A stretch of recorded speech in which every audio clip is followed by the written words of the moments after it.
Hello everyone, welcome to our lectures, and in this video we are going to look at another example to find out the lower bound of an function, that is the asymptotic notation big omega. But the difference is कि अभी तक जितने भी examples देखे थे उसके अंदर जो हमारे पास फंक्शन था उसके अंदर नेगेटिव कोफिशिएंट नहीं था. अभी जो फंक्शन होगा उसके अंदर नेगेटिव कोफिशिएंट की वैल्यू होगी, right? So let's see. Supposedly हमारे पास एक फंक्शन है F of N is equals to N raise to the power 8 plus 7 N raise to the power 7 minus 10 raise to the power 5 minus 2 N raise to the power 4 plus 3 N square minus 17, right? तो एक ये बहुत बड़ा सा function आप लोगों के पास है और इस फंक्शन के अंदर हमारे पास कुछ नेगेटिव कोफिशिएंट्स हैं, राइट? जैसे minus 10 raise to the power 5. ठीक है, तो ऐसे फंक्शंस के लिए अगर मेरे को लोअर बाउंड फाइंड आउट करना है तो हमें एक अलग मेथड फॉलो करना पड़ता है जो मैं अभी आप लोगों को एक्सप्लेन करने वाली हूँ. लेकिन उससे पहले हमारी बेस्ट प्रैक्टिस जहां पर हम अब सबसे पहले अपनी जो भी हमारी नोटेशन है उसकी डेफिनेशन लिखेंगे.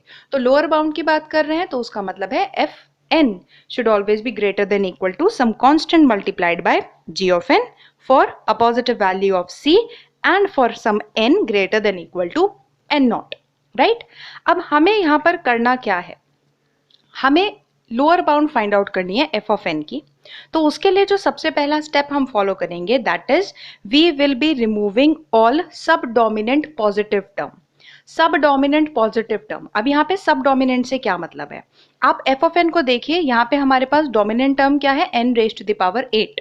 तो n raise to the power 8 से जितनी भी छोटी n की पावर्स हैं वो सब डोमिनेंट टर्म है. ठीक है, डोमिनेंट 8, सब डोमिनेंट 8 से छोटी पावर्स, और जिसके भी साथ पॉजिटिव वैल्यू एसोसिएटेड है उसे हटा देना है. That means 7 n raise to the power 7 positive है, 3 n स्क्वायर पॉजिटिव है, राइट? तो इन्हें रिमूव कर देना है. तो हमारे पास जो फंक्शन बचता है वो बचता है F of N is equals to N raise to the power 8 minus 10 raise to the power 5 minus 2 raise to the power 4 minus 17. सारे पॉजिटिव कोफिशिएंट्स हटा दिए. ठीक है, उसके बाद अब हमें करना क्या है, हमें एफ ऑफ एन को रिड्यूस करना है. ठीक है, मेथड हम लोग यूज करेंगे variable promotion. F of N को रिड्यूस करने के लिए हमने क्या किया, हमने वेरिएबल प्रमोशन मेथड को यूज किया जो कि आप प्रीवियस वीडियोस में भी पढ़ चुके हैं. ठीक है, तो पहला स्टेप क्या है, एफ ऑफ एन को रिड्यूस करना है. ठीक, अब उसके लिए क्या किया, वेरिएबल प्रमोशन. तो एक बार देख लेते हैं. हमारे पास यहाँ पर जो डोमिनेंट टर्म है this is my F of N, right? अब एफ ऑफ एन के अंदर जो डोमिनेंट टर्म है वो क्या है, एन की पावर 8, और बाकी सारी हमारे पास सब डोमिनेंट टर्म है. यहाँ पर n की पावर 0, यहाँ पर 4 और यहाँ पर 5. ठीक है, अब मुझे करना क्या है, इन सारी पावर्स को वेरिएबल प्रमोशन से प्रमोट. 8 से सबसे छोटी, 8 से जस्ट छोटी वैल्यू कौन सी हुई, 7, राइट? तो हमने क्या करा, जितने भी बाकी सारे कोफिशिएंट्स थे डायरेक्टली उनकी वैल्यू क्या रख दी, n की पावर 7, राइट? तो भी रिडक्शन करना है, वेरिएबल प्रमोशन से क्या किया, हमने इनकी वैल्यू को प्रमोट कर कर लिख दिया n की पावर 7. सॉल्व किया तो हमारे पास इनइक्वालिटी क्या आई, that is always greater than equal to n raise to the power 8 minus 29 n की पावर 7. दैट मीन्स अगर मैं बात करूं तो लेफ्ट हैंड साइड और राइट हैंड साइड की इनइक्वालिटी हमेशा हमारे पास सेटिस्फाइड रहेगी. बिकॉज अगर हम देखें तो एक साइड पे हमने ज्यादा डोमिनेंट वैल्यू n की पावर 7 मल्टीप्लाइड बाय 29 सब्ट्रैक्ट कर दिया.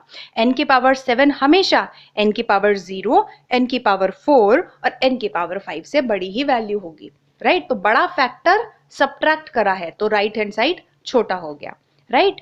तो ये जो वैल्यू आपके पास आई, now this is the reduced value of F of N. ये एफ ऑफ एन आपके पास रिड्यूस हो गया.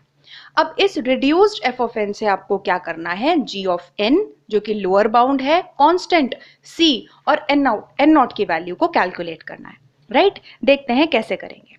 अब हमें क्या चीज पता चली, F of N should always be less than equal to C N raise to the power 8. अब ओमेगा को सॉल्व करने के लिए हम लोग क्या करते हैं, राइट हैंड साइड पे जो भी हमारी डोमिनेंट वैल्यू होती है वही रखते हैं, राइट तो हमने वही काम करा यहाँ पे, जो भी हमारी डोमिनेंट वैल्यू थी। अगर इससे पहले आपने ओमेगा की वीडियो नहीं देखी है तो उसे देख लीजिएगा।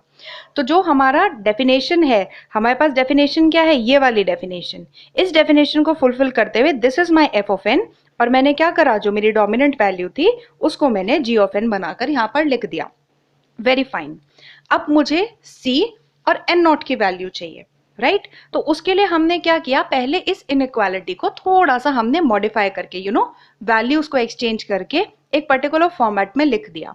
हमने कांस्टेंट वैल्यूज को कॉमन ले लिया, n की पावर 8 कॉमन ले लिया, 1 माइनस सी एक साइड अलग हो गया, और हमारे पास 29(7n) एक साइड, सिर्फ उसको सॉल्व किया है, राइट। अब अगर हम यहाँ पे देखें और रिड्यूस कर लेते हैं तो n की पावर 8 से n की पावर 7 कैंसिल आउट हो गया, सिर्फ हमारे पास एक n की पावर बची। यहां तक बात ठीक है। अब इस इनइक्वालिटी के अंदर मेरे पास दो अननोन है, एक कैपिटल C और एक n। तो एक इक्वेशन दो अननोन, इसे हम सॉल्व नहीं कर सकते। अगर हमारे पास दो अननोन है तो हमारे पास दो इक्वेशन होनी चाहिए, that is the basic of mathematics, right. तो यहां पर मेरे को n या फिर C कोई एक वैल्यू पता होनी चाहिए। अब प्रैक्टिकली स्पीकिंग मेरे पास n की वैल्यू का कोई अंदाजा नहीं है, because that is my input size, ठीक है। तो हम यहाँ पर क्या करेंगे, जैसे प्रीवियस वीडियोस में भी देखा था, हम कांस्टेंट को एज्यूम करके चलते हैं, ठीक है। तो हम क्या करेंगे, कांस्टेंट कैपिटल C की वैल्यू को एज्यूम करेंगे।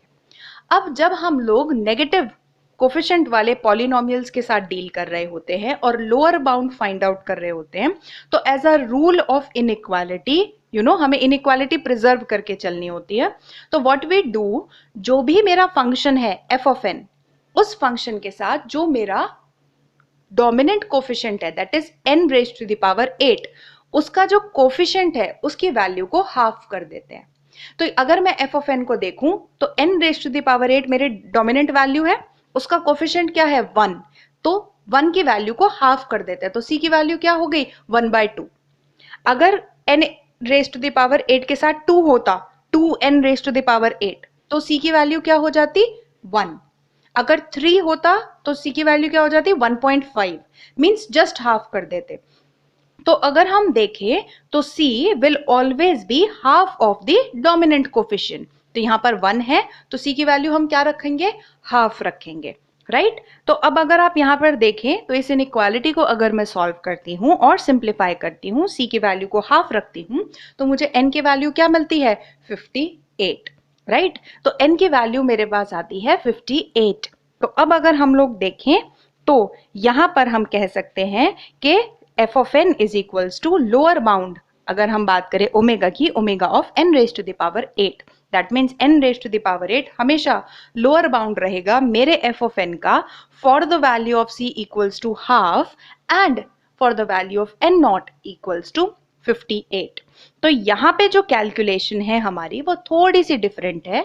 स्टेप्स अगर हम लोग याद करें तो सबसे पहले हमने सारे पॉजिटिव कोफिशिएंट्स हटा दिए, उसके बाद वेरिएबल प्रमोशन से f को रिड्यूस करा, रिड्यूस करने के बाद ओमेगा की डेफिनेशन को फॉलो करते हुए हमने इनइक्वालिटी बनाई, इनइक्वालिटी को रिड्यूस करा, मेरे पास दो अननोन आए कैपिटल C और n नॉट, राइट।